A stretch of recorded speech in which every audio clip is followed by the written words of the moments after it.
Hello, and welcome back to the 40% Better podcast, where we talk about leadership, generally in the context of the technology world, but this stuff applies elsewhere. And Matt has graciously accepted our invitation to come and talk to us about his journey. Welcome to the show.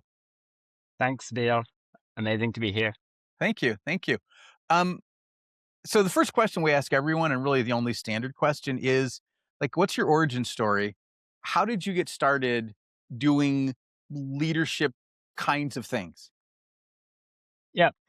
I mean, I have a kind of a strange background, I would say. Like, I come from a family of entrepreneurs, like SMEs, like small and medium businesses. My grandparents used to have like butcher shop, and they sold everything at some point, and then they sold wine. And my mother, who had like went to university, wanted to work for a big company like Coca-Cola. And my grandfather was like, hey, there's a spot open next door. Why don't you just take it and start a company? And next year it's going to be like 40 years that she's running that company. Oh, And wow.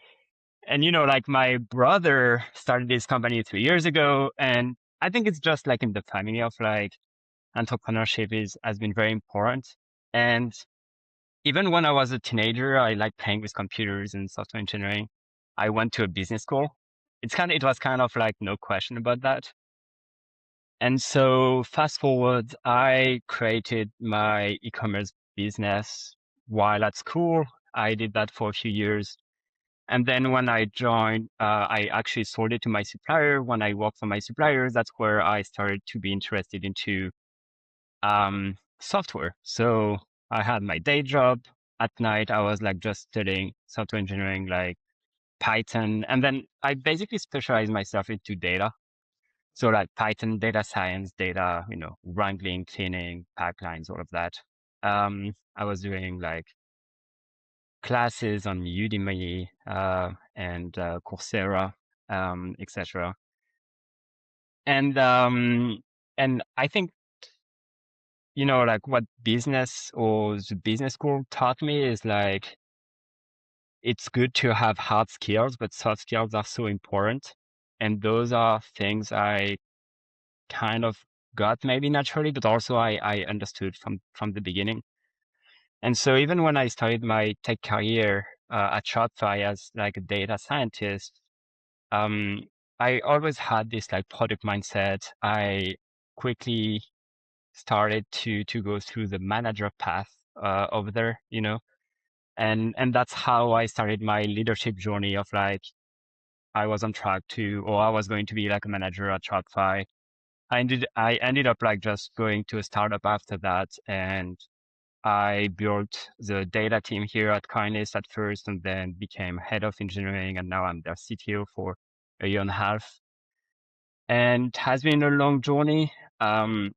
I think I've been very lucky at Shopify to meet who will become my coach at some point, Lucy. And I met her at Shopify when she was coach of the executive as well. And she made me realize how, close-minded I could have been about myself or others and judgmental, etc. And it was amazing because when I started to become like an executive at Kindness, the first thing I asked was like, I need a coach. Like it's a big jump. I know there are a lot of things to improve from like a managerial perspective and leadership perspective overall. And so I think I want to work with a coach and really improve on that front. And so I Very cool. actually like called Lucy and say, hey, can you be my coach? And at that time she left Shopify to be a coach on her own. So that played out pretty well. And yeah, and today we are. Very cool. Okay, I got to ask, what are like 3 things that Lucy has taught you? And especially when you talk about soft skills, you're 100% right. Everybody learns how to write code, but I'm 100% convinced that everything after that is all what we call soft skills. Um, what are some of the soft skills that Lucy has helped you get better at? Yeah, for sure.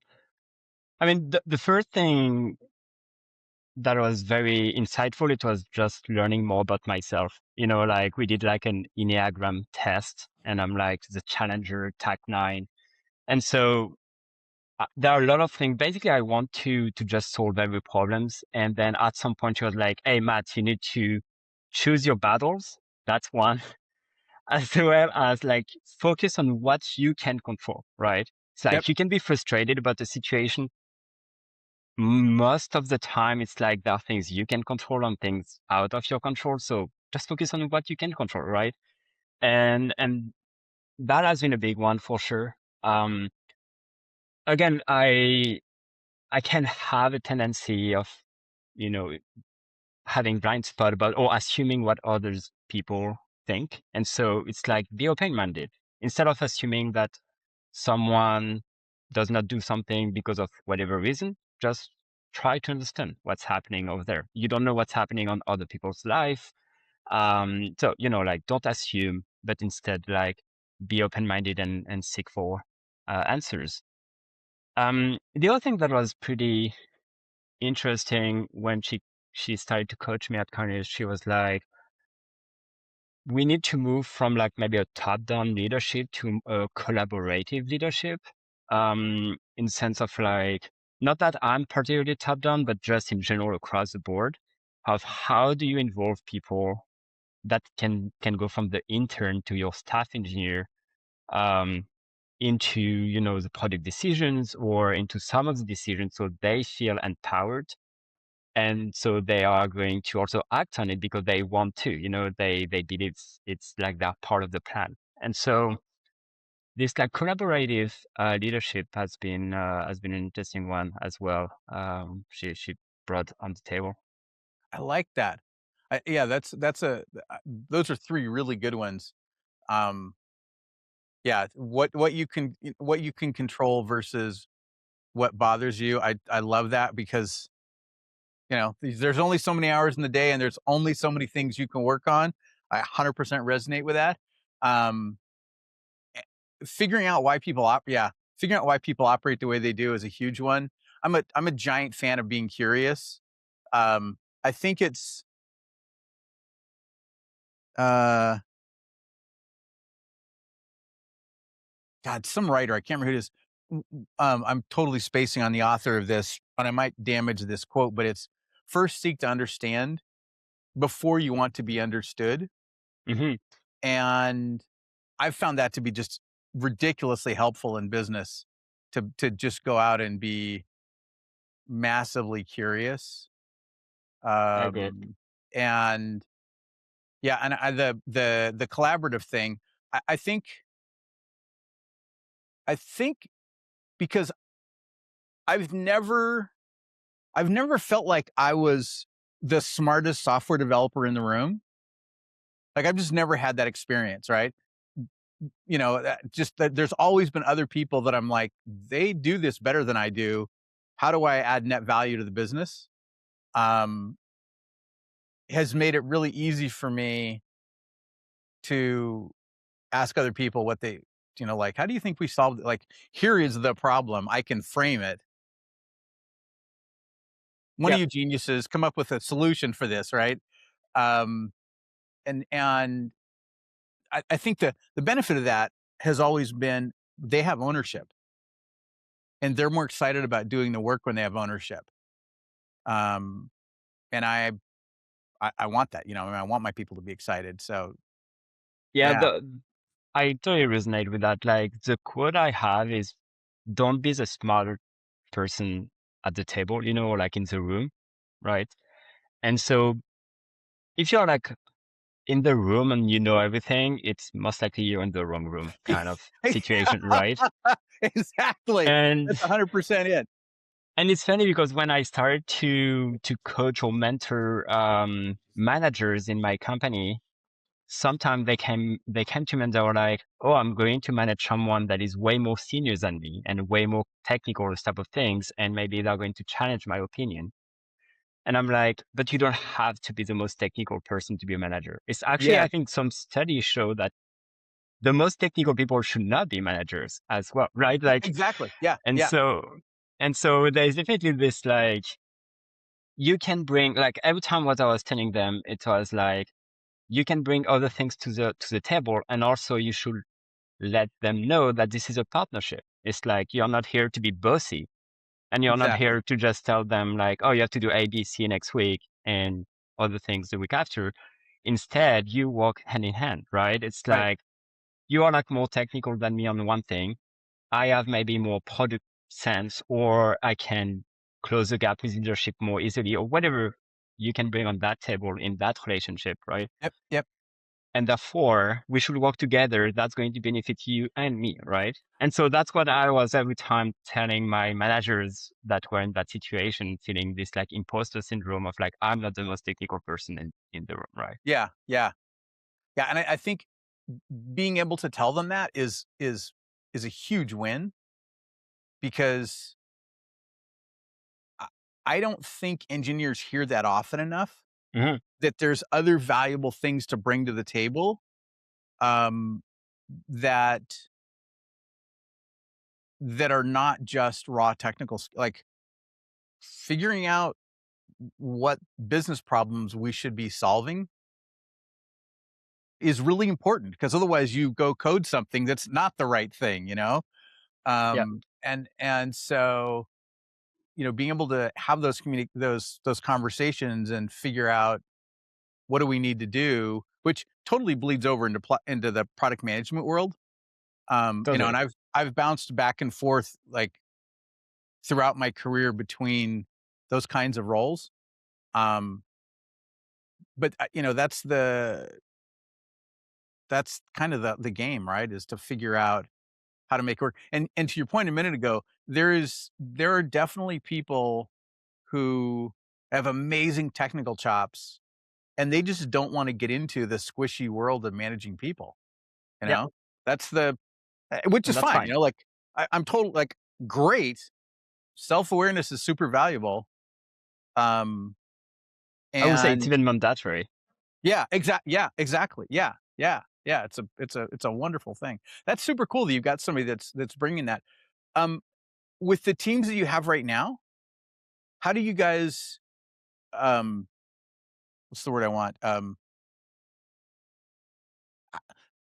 Like, do you have a system, like a path? Because you mentioned, someone who comes in and they're an intern, and how can they work their way up to being a staff engineer, or maybe somewhere, they fork off into doing more management stuff. Like, do you guys have a system for that now, or how do you make that happen? I don't necessarily have a system for that. I think my natural way of doing things is to trust people and put them in the driver's seat. And it's like, you're an intern and you want to be staff, fine with me, like totally fine.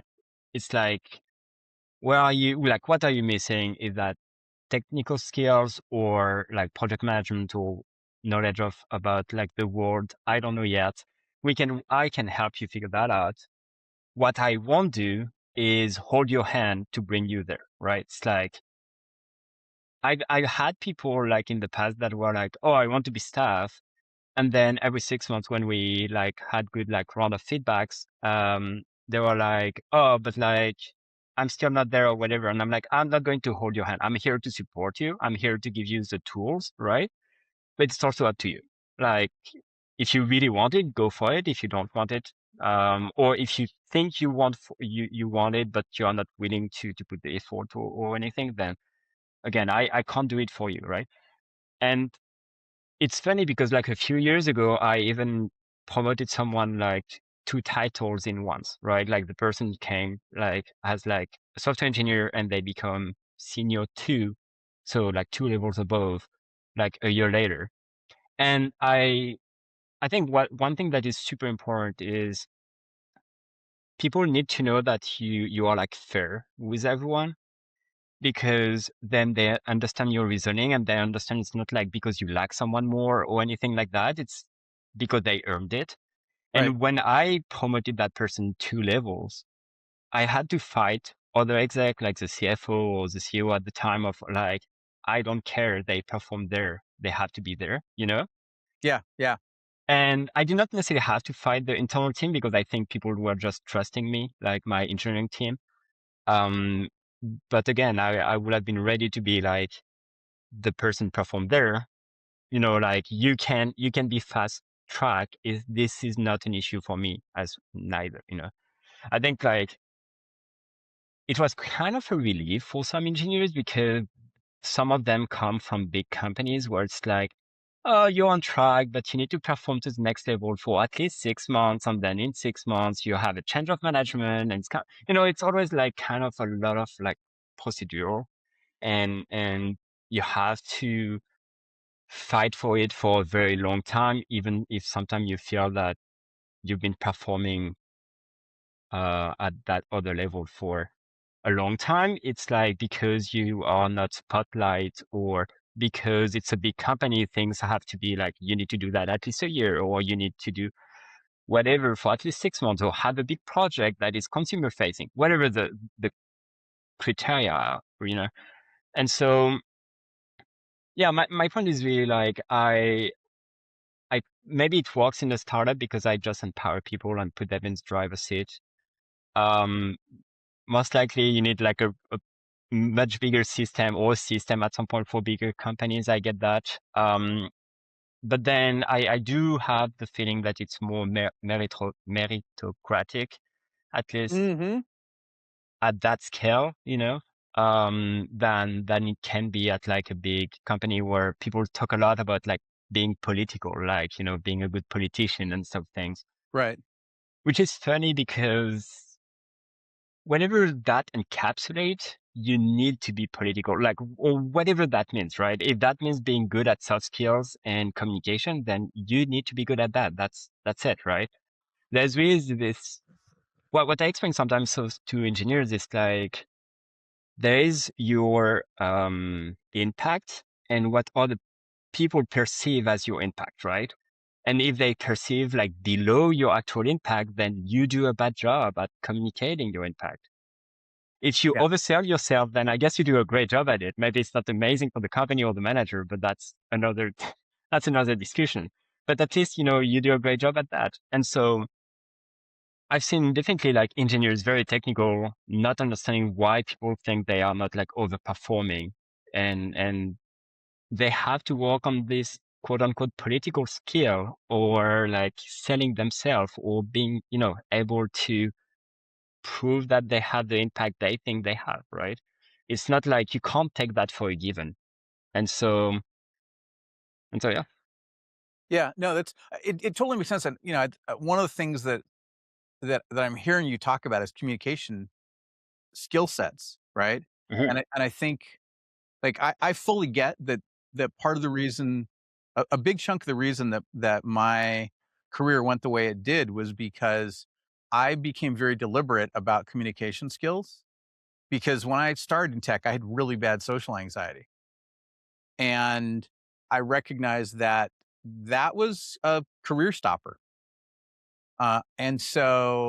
And it was definitely as I was moving into leadership and managing teams, I got to be able to communicate and I got to get over my social anxiety. And so I went after that pretty aggressively to figure out how to solve that problem. And that just because I was willing to talk to people, that got my team noticed and we got better projects. And like that was the big win, like not even thinking about promotion, but just my people got to work on the cool stuff. And Mhm. from my perspective, if the team is really excited about what they're working on because I'm talking with people and it kind of raises the awareness of the team, and it raises the awareness of our understanding of the business, then that's a win all the way around. And I don't think that gets said often enough in engineering circles. Um, Yeah. you're lucky. I'm super curious about this because of your family's entrepreneurial background. Like, have you? This is kind of a self awareness question, I guess. Have you thought about the like writing down the mental models and the beliefs that you carry because growing up in an entrepreneurial environment that other people like don't have, and that gives you a leg up that they don't even see as possible? Hmm. Yeah, that's a good question. I'm sure I should think a bit more about it, but I got values like to full disclosure here. I also got raised by a single mom entrepreneur, right? My Wow. parents got divorced. I was 5, and my mom was running her business, and she raised 2 boys, by herself, right? So definitely, I think one of the big values, like everything is possible, and that's definitely one. But one thing is sometimes I can hear people, and why not for good reasons, like to be really by the book of like, oh, maybe I'm employed to work 40 hours, so I will work 40 hours and that's it, or this type of things. And I'm like, I get it, and work is not everything is in your life. That being said, I believe that if you give first, at some point you are going to receive, right? Definitely. And sometimes you give and you don't receive back, and that's also a learning experience, and that's fine. But I think today I am also at the position I am because I really gave first before even asking for a promotion. It's like, Right. I'm going to take on this big project because it seems very fun. I'm going to maybe lead more people. And at some point, you know, I I have maybe the negotiation power at that time. So I will go to see my boss and be like, oh, I need a promotion because look, I've been doing that, right? Instead of the other way around of being like, can I have a promotion and then I do more? Not like normally it does not really play out perfectly.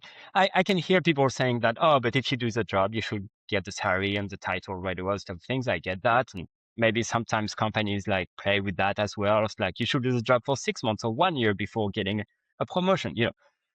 I'm not saying this is perfect science neither.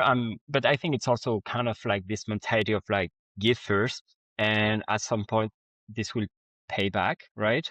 And sometimes it won't. Um, the other thing I kind of believe is we all have access to luck and opportunities. It's maybe sometime having the mental bandwidth to see them and accept some of them, as well as saying no is like so important. You hear that so often these days. Um, one of them is like, I don't know, a personal story. Like 2 years ago, a friend called me. It was like, hey, my project got accepted at YC. Do you want to be the CTO of my startup and come with me to San Francisco? And I really thought about it. I was like, why not? Could be fun. And I ended up declining the opportunity. And at CoinList at that time, I was not CTO, and it could have been appealing, or it was appealing. But I said no, and I became CTO at CoinList, and I think that was also the right choice for my own career. You know what I mean? It's Mhm. like Oh, yeah, of course. opportunities happen. If you always say no, maybe at some point, like you miss big opportunities. If you say yes to everything, you are just overwhelmed and you are not open to other opportunities. But I do believe like opportunities in general, maybe not as big as the one I just mentioned, but like in general, opportunities happen, luck happen, and so you should, you know, try to be mindful of like, how can I, if that's a good opportunity, should I jump onto that? Yes, no, why? What are the trade-offs, etc.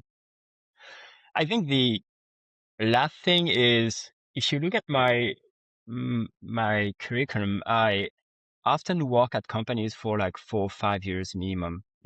Mhm. I'm not sometimes I can have the FOMO of like, oh, I should have got into AI and SpaceX. Like definitely I should have worked for SpaceX when I see today's IPO.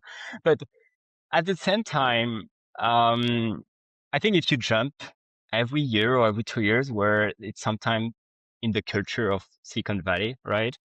Um, it's not like I don't know what skills you learn, but it's maybe harder to develop certain type of skills that take more time, you know? especially around leadership, that sometimes it's like a lot of trial and errors with the same people, and then you see what stick and what works and why.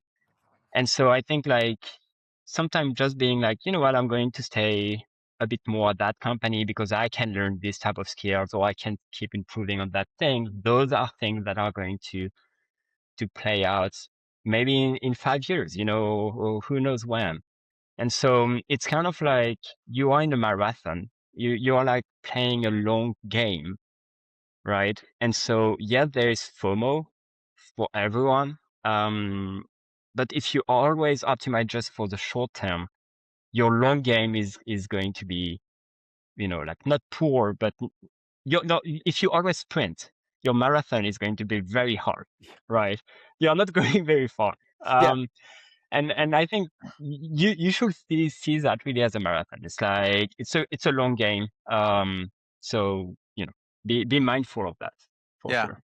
yeah. I think that's great advice, and I think also it's you never know when what you're going to get out of the place that you go to. Like Hmm. SpaceX could have been a total dud, right? For sure, It's that's right. only in retrospect that we look at it and go, "Oh my god, I wish I had joined SpaceX 4 years ago." You For sure. know, of course, joining 4 years ago, I could be insane by now, right? Because the stress could have been completely overwhelming, and I could have blown my, like just lost my mind, right? And so I think it's hard, like, but also to your point about giving first, that is one of the patterns that I have seen myself do over and over and over again. Um, my first tech role I got because I volunteered to help a friend of mine um, connect with some prospects for a startup that he had, and I just because I knew them and he didn't, and I made the connection, and he was like, "Do you and I, do you want to come work for me?" And I was like, "Wait, what?" I didn't know I was interviewing for a job. Um, and the next company I went to, I was talking. I didn't even know it. I was talking with their development lead, and they were telling me about a problem they were having. And I said, "Oh well, have you looked at this technology solution? Like, what's on your back end?" And they were like, "No, we haven't. Have you used it?" And I'm like, "Oh yeah, I've been developing in this for a while." And they were like, "Would you like? Are you looking for a job?" Yeah. I was like, sure. Yeah, actually I am. So let's talk." And the next day I had one day of interviewing and they made me an offer. That's Um, amazing. yeah, it was, but also, I think that was at a point in time when people weren't afraid to make so much afraid to make a bad hire. Like it feels like now people are either terrified of making a bad hire, or they're afraid they're not going to get the perfect hire. And so they're like, "Oh, I'm going to keep playing the odds until I get the perfect one." And there's an opportunity cost on that. And I, I mean, hiring is such a big topic these days especially in software engineering with like AI, um, of like, what type of profile do you need? What type of person? Also, like, as soon as you put a job posting out there, you have 2,000 applicants yeah, in 24 hours. yeah, It's like, I have no idea where they'll come from. If they're like half of them might be AI generated. And like, it's like so hard now, I would right, say. But the best people you hire often being like people that got recommended to you, whether it's right. like current employees that know people, or they're part of like, I don't know, this small engineering group like on Reddit, and they post there, those type of things. It's often be the best people, but yeah, like definitely on one hand with hiring, it's like one of the current topics. That's why it's top of mind as well. But it's like on one hand, it's you want to hire fast and have the person start quickly so that you can just validate on the field, because there is a limitation to what you can do during the interview process or what you can Mhm. learn from the other person, right? Like maybe on paper everything is amazing and then it doesn't work out. So you want to try that as soon as possible. At some time, whenever you try, like someone start and it doesn't play out, you lose 3 months, right? And then you start over. And so like it's also a high cost of being wrong, right? Yeah, yeah. And so it's such a big dilemma. I don't know if you have great tip on that build, but this is such a big dilemma. I So, feel. um, I have a strategy that I've used in the past. Um, and not all companies will do this. Like it's totally when I was doing this a bunch, it was because this was a system the company supported. Um, we would hire people on contract Hmm. for 3 months or less, depending on whatever, right? Um, and we would hire we would we would have more contracts going than we actually had um, Positions. positions to fill. And we told people, look, this is competitive. We've got three of you on contract. Here's the stuff that you're working on. You're all working on basically the same thing. Um, we're going to be doing incremental kind of checks to see how the work is. Hmm. And um, the your goal should be to be the best and to make it to 3 months, right? And if it comes down to where we got two of you that we think are amazing at the end of 3 months, we might hire both of you and then go, right? And we did interviews beforehand to get like in the ballpark, but Of really it was course. like once we got to three, that was it. We're like, that's good enough for now. Um, and part of it was we knew that we wanted good enough. We weren't trying for perfect because I don't know what perfect is, Yeah. you know? And this is all people that were 100% remote. And so it's it's hard to know how somebody is going to work out in that environment with our team based on interviews. Like Hmm. I don't Totally. I never figured out how to make that be like Perfect. really good. Full disclosure. But having that side by side competition thing, it told us a ton. Because some people would Hmm. be like, "I'm not doing that." Like we would tell, and they would just take themselves out of the game, and I'm like, "Okay, cool. That's one less I got to worry about. Thank you." Um, And was the team competitive after they were hired? Like, whether was that competition still going on within the company, or it's it was, like and really a different mindset once you're yeah, it in? wasn't, It's and interesting. really, you know, the competition was they were embedded with the team, Hmm. and we were like, you know, here's the thing we got to build. We were running agile. We gave all three of them the exact same stuff to do, so we could have a very much apples to apples comparison, right? Hmm. As much as we possibly could, we gave them all the same thing to do. Um, we looked at their code, um, did code reviews. They were part of the design, like they were embedded with the team just like anybody else. And we always had winners and losers, you For know? sure. And it could be that if it was a different business, Hmm. the winners losers could have been totally different because it could have been something that, the person that lost it in one role in a different role could have been the star player, you know? Or even in a different team. I mean, Yeah, exactly. that's also what I've Yeah, noticed, you know, in the recent years. Is like everyone is so different that right. I often map out people on a map of like their skills, what they're good at, what they're less good at, or a lot of things. And then I have this mental map of like, I have X number of players, kind of like a soccer game or football game. It's like Exactly. I have Yeah. X number of players. How can I group them to have the best team right now, right?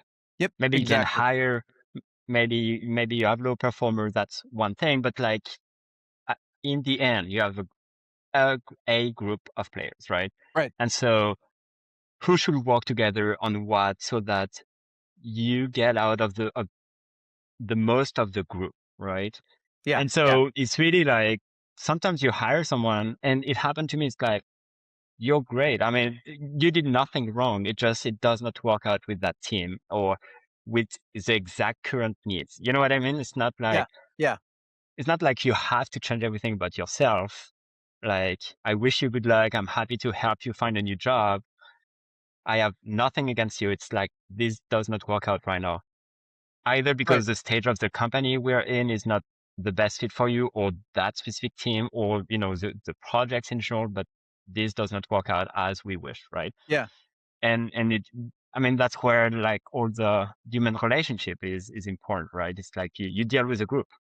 exactly. And it's often why past years I've been reluctant with like maybe having sometimes like a star player, someone that should be above everyone. I'm like, but we are a group, right? Like, if I have a star player, well, I think maybe a star player works when you have a very small group of like 5 people, and then you're like, well, that's a huge difference because Hmm. it's like 1 out of 5. But when you have like 20, 30, 40 people, at some point, what matters the most is like the entire group. Like, if that star player can't play with the others, or like make the others uncomfortable or whatever, then if the productivity of people working with that star person drop by like 5%, you lose Mm, more yeah, than the bonus of that single individual, right, on their right, own work. right, And so, yeah, I definitely had that as well in the past sometimes of like, but we are in a group. We need like, I would rather have not a star, but have right, a right. better group, like working together. Yeah, yeah. It's I always joke that Michael Jordan by himself wouldn't have been a whole basketball team. Hmm. Like, you know, that's just it. Like, he needed everybody else to really be there for him to be able to excel. And every other like really good um big name sports person, they Hmm. need the rest of the team. Like, But, that's and it's so funny because when I talk about that, with Americans, I'm from Europe, right? So my yeah, sport is soccer. And right, right, so it's at least 11 players on the field, right? right, right. While when I talk to Americans, it's like NBA, like basketball, it's like 5 players on the field. So the impact of one star out of 5 is sometimes enormous. I get that.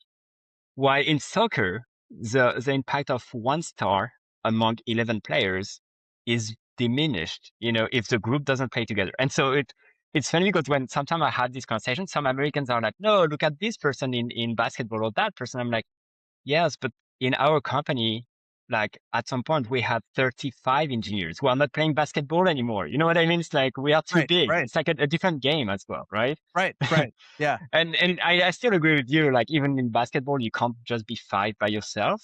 But right. my point is like, the impact of one person is in some way diluted by the number of players you have, and therefore, like, with soccer or like cricket or whatever, Right. where you have more player on the field, then it just diminished.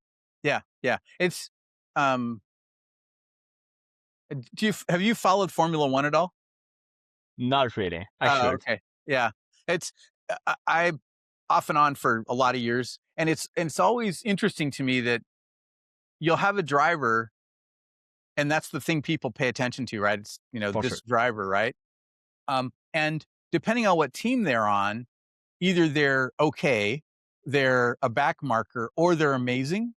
And then they switch, like something switches, and all of a sudden the energy, it doesn't work anymore, right? And you're Yeah. like, wait a minute, but they were a rock star with that team, and now, you know, um, and I think it's the same thing where you have to look at in Formula One, it's the drivers are what people recognize, Yeah.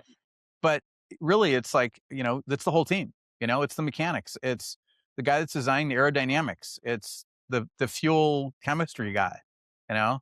Um, and in software, it's just the better the team gels as a team, the better the overall productivity. Yeah, Yeah, for sure.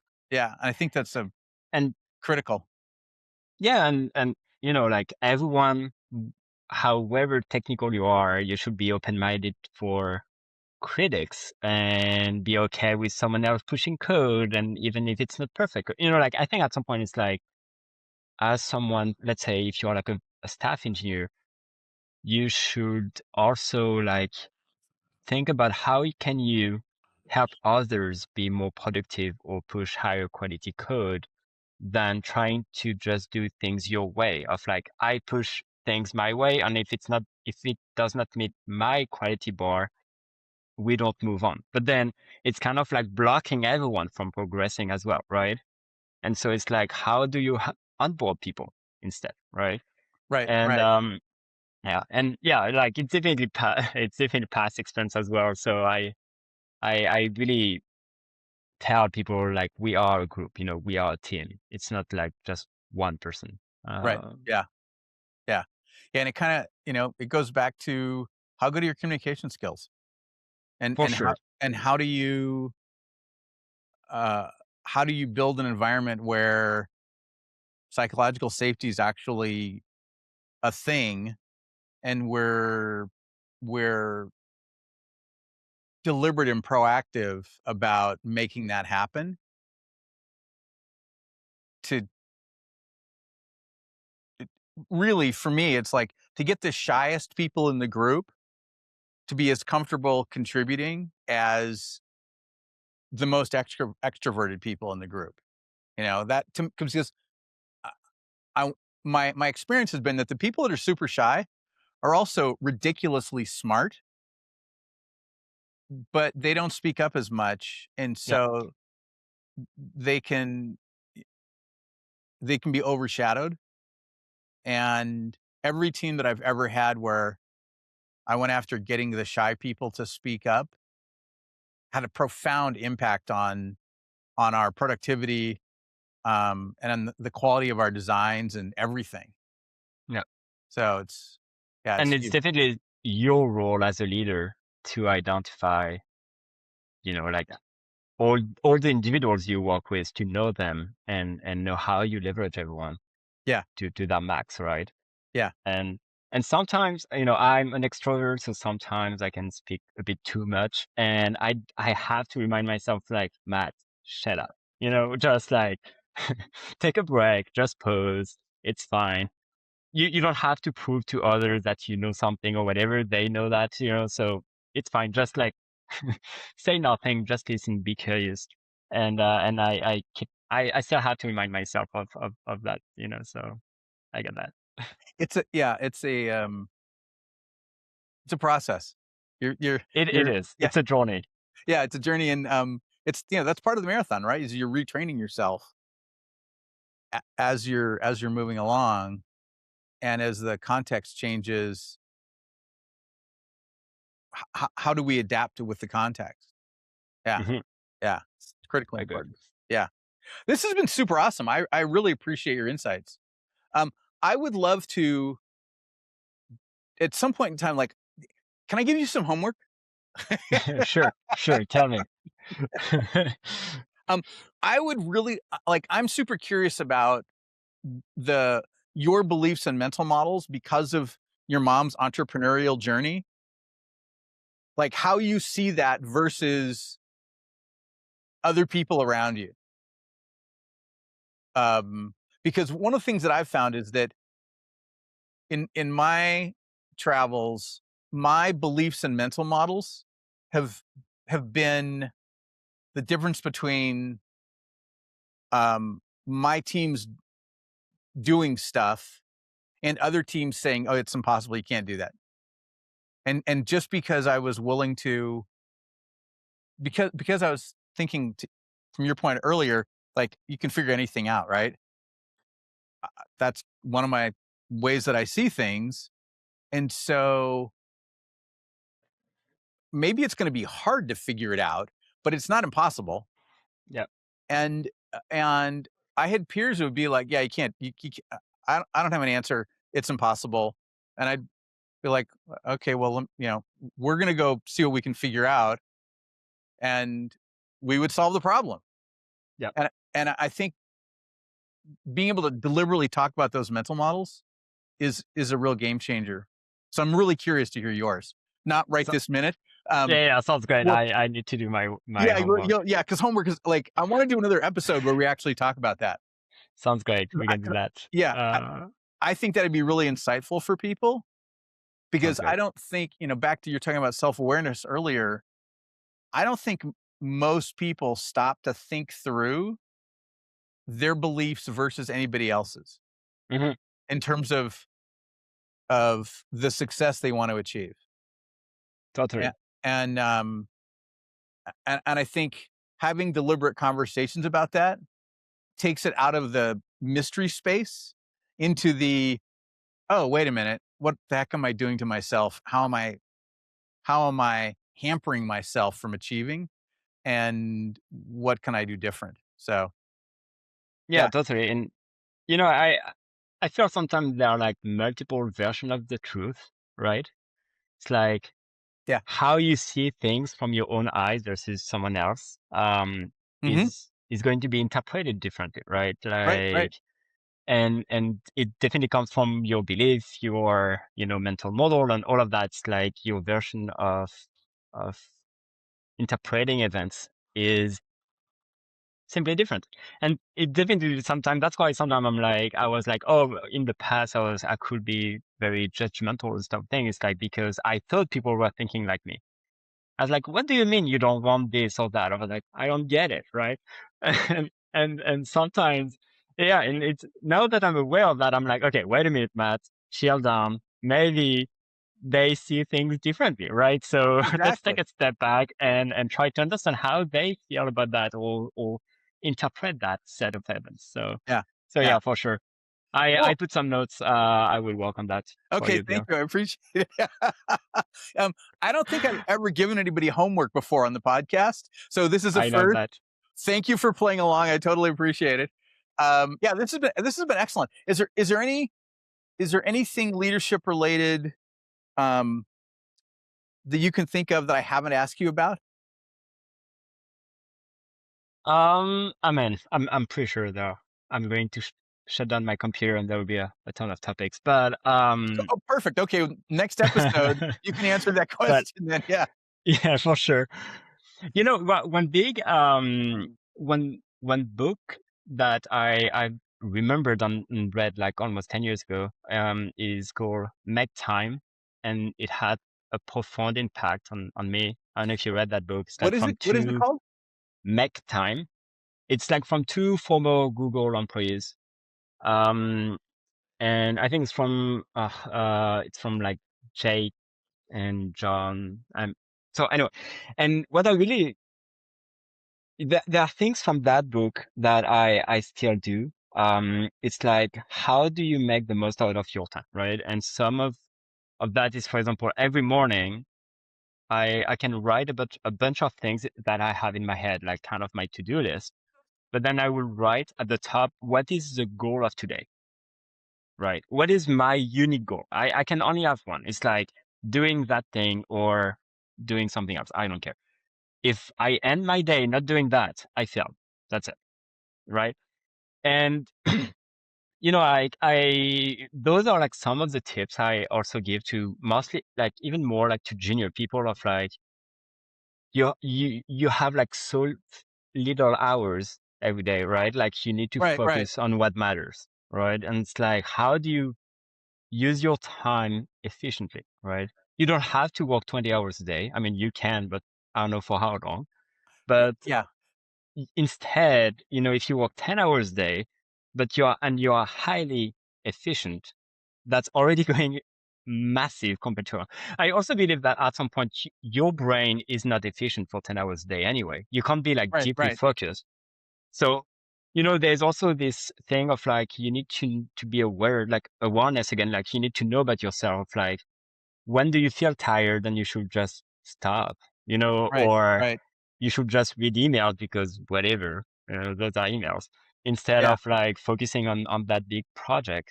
And so, yeah, I definitely remember that book that had a big impact on me, and I often recommend it to like junior people when they are a bit overwhelmed and they don't know how to, or they get distracted very easily.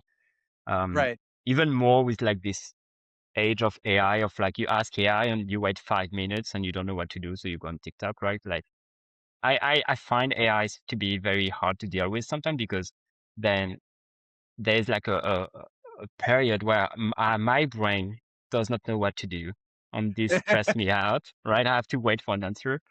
Um, but yeah, like I think that's one of my tip for some people as well. Cool. Thank you. I appreciate it. That was awesome.